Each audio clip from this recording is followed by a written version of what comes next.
Assalamualaikum warahmatullahi wabarakatuh.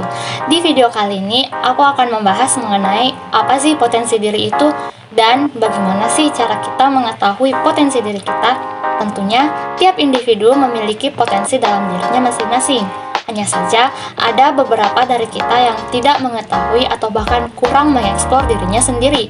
Sehingga, beberapa dari kalian merasa bahwa kalau nggak ada bakat tuh berarti nggak punya potensi. Gak heran dengan pernyataan seperti itu, karena di era sekarang ini, media sosial membuat kita menjadi sulit menemukan potensi diri. Nah, pada video kali ini, aku pengen banget empower teman-teman untuk bisa menemukan kualitas terbaik dirimu atau potensi terbaik yang kamu bisa tunjukkan di dunia ini. Mengenali potensi diri merupakan hal yang penting di era sekarang. Nah, apalagi di medsos, iya kan? Pasti semuanya menjadi sesuatu yang terlihat oleh orang lain.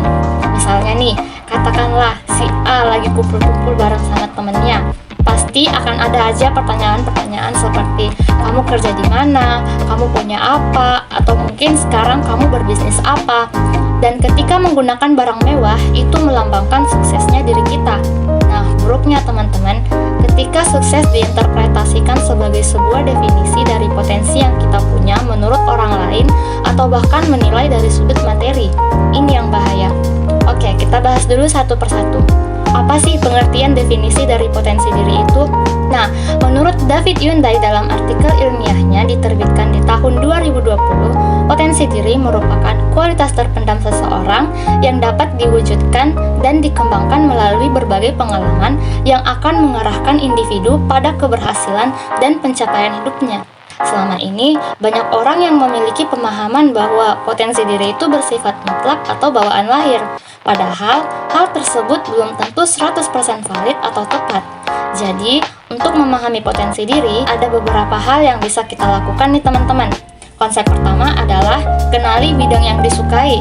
Hal pertama yang harus dilakukan supaya mengenali potensi diri yaitu dengan memikirkan bidang-bidang apa aja sih yang disukai. Misalnya, sains, musik, sejarah, atau mungkin lingkungan. Seringkali potensi diri itu tersembunyi di balik kesukaan kita terhadap sesuatu. Nah, konsep yang kedua adalah kenali kemampuan diri sendiri. Setelah mengetahui di bidang apa saja yang menarik minat kamu, selanjutnya perlu juga mengetahui apakah hal tersebut mampu atau tidak. Maksudnya adalah, jika menyukai seni musik tapi kamu tidak memiliki suara yang bagus, maka itu semua akan sia-sia jika kamu memaksakan diri untuk menjadi seorang penyanyi. Nah, kamu bisa lebih fokus untuk menjadi pencipta lagu, apalagi jika memiliki kesukaan atau kemampuan dalam menulis. Jadi sebenarnya kalau teman-teman lihat, potensi diri ini tuh bisa kita asah melalui sesuatu yang sifatnya belajar, enabling condition, atau ada juga facilitation condition yang tanpa usaha maksimal pun kita udah bisa sukses. Tapi kalau kita lihat lagi, potensi diri ini tuh sebenarnya memiliki aspek-aspek yang cukup penting untuk kita pahami teman-teman. Mau itu bakat dan enggak, kalau kita nggak bisa mengidentifikasi jati diri kita nggak akan tahu bakat kita apa. Jadi, first thing first ya, satu persatu. Semuanya itu dimulai dari kita memahami siapa diri kita. So, apa yang ingin aku sampaikan di video ini yaitu, potensi diri aku sendiri salah satunya tidak mudah menyerah dalam menghadapi suatu masalah. Misalnya nih, dalam keadaan sekarang, aku merupakan mahasiswa semester akhir di mana sedang sibuknya mengerjakan tugas akhir untuk menyelesaikan tugas sebagai seorang mahasiswa. Tentunya, dengan adanya tugas akhir ini, aku dapat melakukan problem solving atau bisa dibilang memecahkan masalah. Selain itu, ada juga kendala dalam menghadapi tugas. Salah satunya, kesusahan dalam memecahkan masalah tersebut. Nah, dari sinilah potensi aku dalam menghadapi itu semua. Tidak mudah menyerah dan putus asa. Ya, walaupun banyak keluh kesahnya, tetapi semuanya dapat terselesaikan dengan mudah.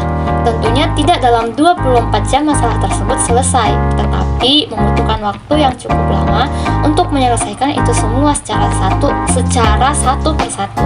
Di sini, aku mengatur semuanya dengan belajar memanage waktu teman-teman. Nah, teman-teman juga harus pintar nih cara memanage waktu dengan baik dan benar tuh gimana sih? Karena ini akan sangat bermanfaat untuk dunia karir kamu ke depannya. Sedikit tips untuk memanage waktu yaitu, yang pertama, membuat to-do list. Pernah nggak sih saat bangun tidur bingung harus melakukan apa? Untuk mengatasi hal ini, kamu dapat membuat to-do list di malam hari sebelum tidur.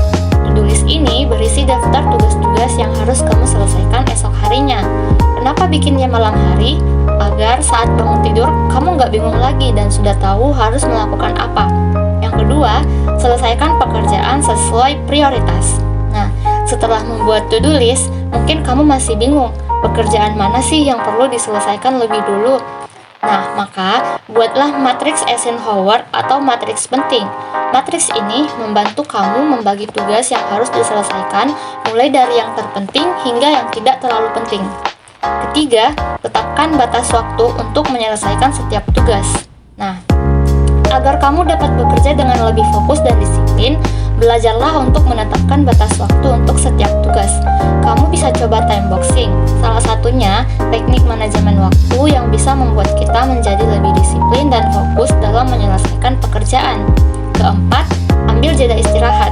Bekerja terlalu lama tanpa jeda istirahat itu membutuhkan tenaga yang lebih banyak. Oleh karena itu, jangan lupa ambil jeda, karena beristirahat itu merupakan hal yang penting agar otak dan mata kamu tidak kelelahan. Dan yang terakhir, hindari multitasking. Sebagian dari kita mungkin berpikir dengan multitasking semakin banyak pekerjaan yang bisa kita selesaikan secara bersamaan, maka semakin cepat pula selesai. Namun, dilansir dari startuptalki.com, ternyata multitasking dapat menurunkan produktivitas sebanyak 40%. Ketika melakukan multitasking, kita cenderung sering berganti-ganti tas untuk menyelesaikan semuanya. Nah, ini membuat tugas kita tidak terselesaikan dengan maksimal dan membuat kita menjadi lebih mudah capek. Otak kita akan lebih fokus apabila menyelesaikan satu tugas dalam satu waktu. Jadi, multitasking itu nggak selalu bagus ya teman-teman. Coba untuk fokus menyelesaikan pekerjaanmu satu persatu dengan disiplin agar hasilnya maksimal. Oke, sekian dulu dari video aku. Semoga bermanfaat untuk kalian semua. Kurang dan lebihnya mohon dimaafkan. Assalamualaikum warahmatullahi wabarakatuh. Bye-bye.